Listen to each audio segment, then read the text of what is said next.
Now, beyond that, the ancient canons themselves from every of the seven ecumenical councils literally contains canons that contradict Vatican I.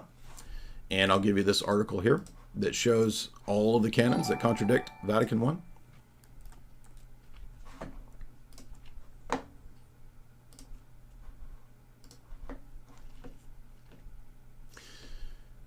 Now,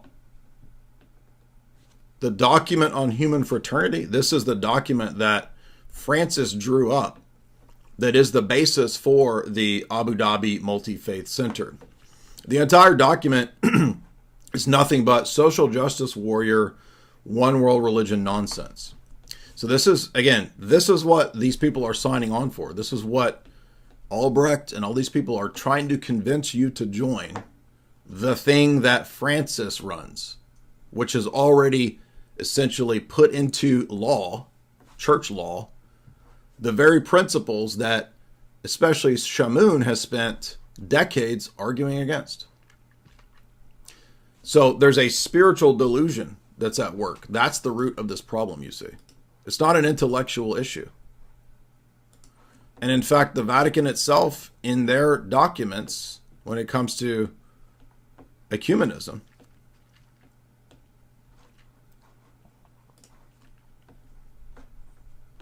their documents themselves admit the very thing that the Orthodox have said the entire time.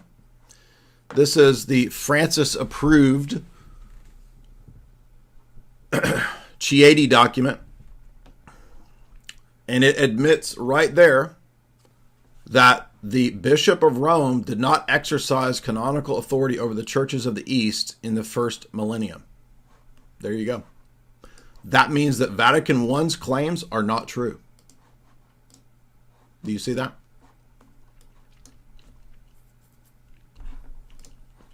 Beyond that, there was the new ecumenist doctrine, known as the Alexandria document on synodality and primacy. This admission also means that Vatican I is false. Now, none of these people know about Vatican I. This is all, Shamoun has no knowledge of this.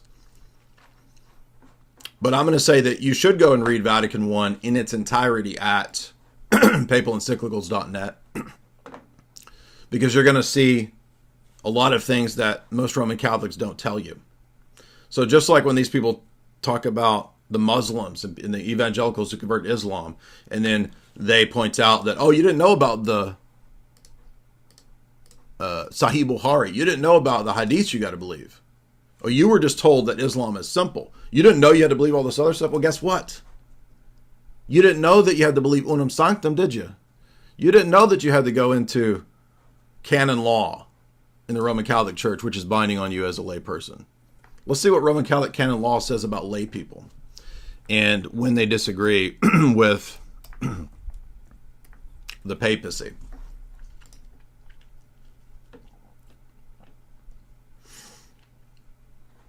Although in assent of faith, this is the Vatican II canon law. Although in assent of faith, a religious submission of intellect and will must be given to a doctrine which the Supreme Pontiff or the College of Bishops declares concerning faith or morals when they exercise the magisterium, even if they do not proclaim it a definitive act.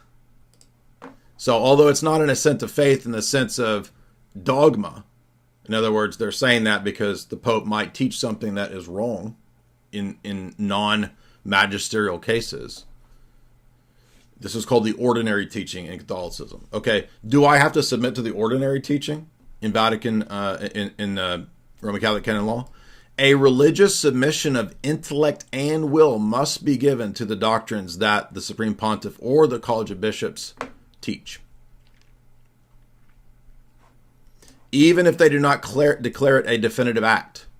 So this destroys the lie that they all tell each other, that they only have to believe the ex cathedra statements. And I have a whole talk on this showing that that's not true. There's 5 statements in Catholic theology and dogma that tell you that you can't just believe the ex cathedra statements. You don't get to handwave Vatican II. And just like when you call out the Muslims Oh, it's not just Quran, baby. You also got to believe all of this other hadith stuff. Oh, it's not just popes ex cathedra, baby. You also got to believe all this papal nonsense, baby.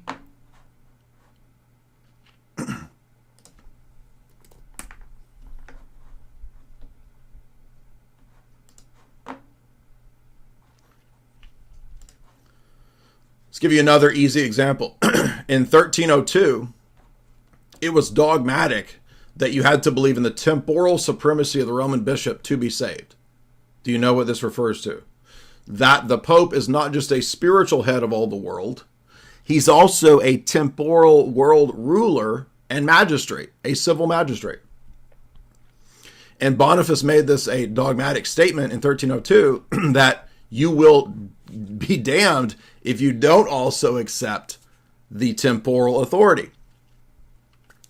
Now, post-Vatican II, the Roman Catholic Church no longer teaches this. In fact, all of their documents about religious liberty, all the things that you find in Redenta, whatever, Integratio, whatever the Vatican II,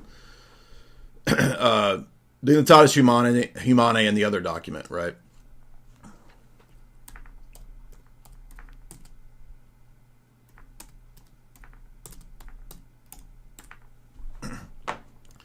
They teach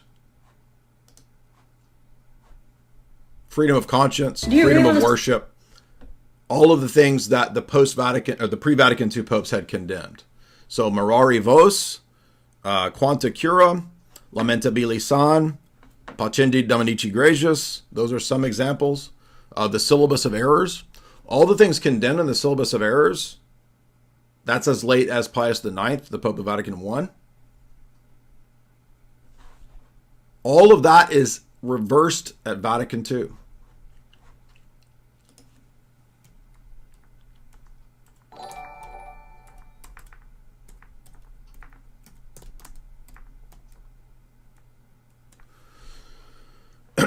Prior to Vatican II, only a couple decades prior, because of the dangers of the interfaith ecumenist movement, Pius XI in 1928 wrote a famous encyclical called Mortalium Animos. And in Mortalium Animos, I'll give you the link, he outright condemns all interfaith gatherings as apostasy.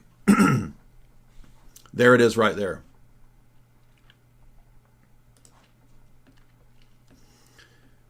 These interfaith gatherings, according to him, are a surrendering of the faith. It is clear that the Apostolic See cannot take part on any terms in these assemblies, nor is it lawful for Catholics to support the ecumenist interfaith works, because it would give rise to a false Christianity. So you understand, it is an apostasy, according to Mortalium Animos, to have interfaith gatherings, and the papacy cannot support it on any terms. Vatican II reverses this in an outright 100% contradiction, and doesn't just make the interfaith gatherings amongst so-called Christian groups, Protestants, Anglicans, whatever. Vatican II goes even further and makes it an interreligious gathering. And that's what happens at the two Assisi gatherings, where John Paul II gets all the world religions together in a world prayer meeting. A world prayer meeting to what? To all your respective deities.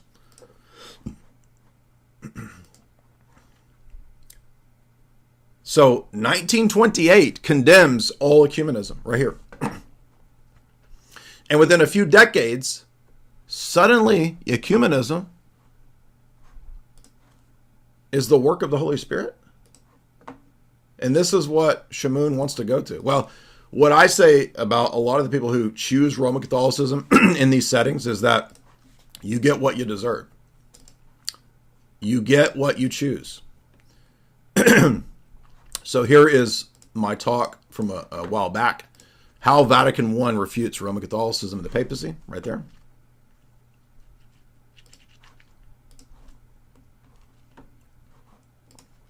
Here is another talk about how Vatican I and the papacy are themselves contradictions.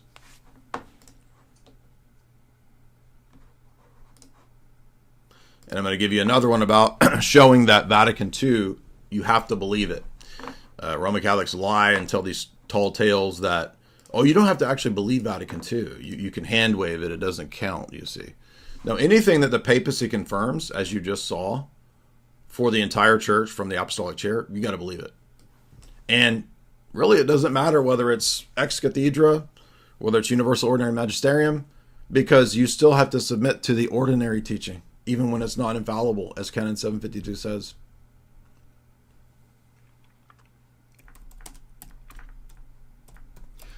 So this is why Shamoun and Albrecht and all of these goofballs are out to lunch, because they've chosen something for whatever reasons. I don't know what their reasons are.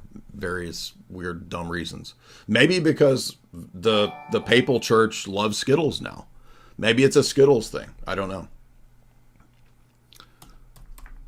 But I'm going to give you the proof that you do have to submit to Vatican II.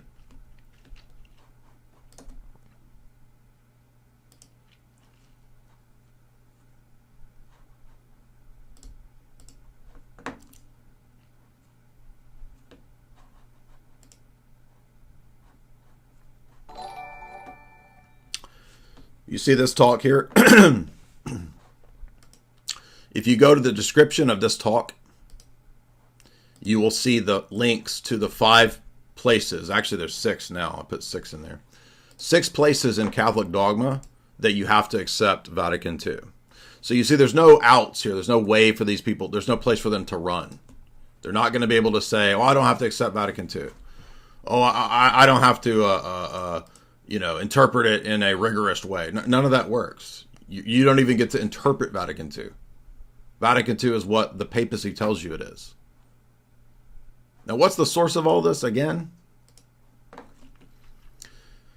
In 1090, when the papacy schismed from the Orthodox Church, something radical happened in the Latin West. The Pope decided that he was also, on the basis of the forgery known as the donation of Constantine, a world ruler.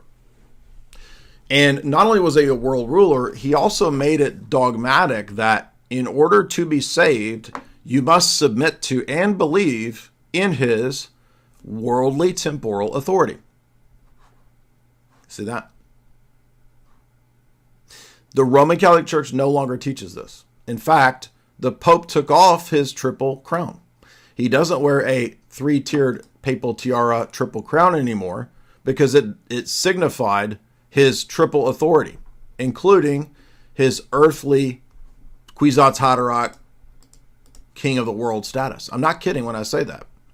And if you read what Dictatus Papae initially says, the claims are preposterous. They're outlandish and ridiculous.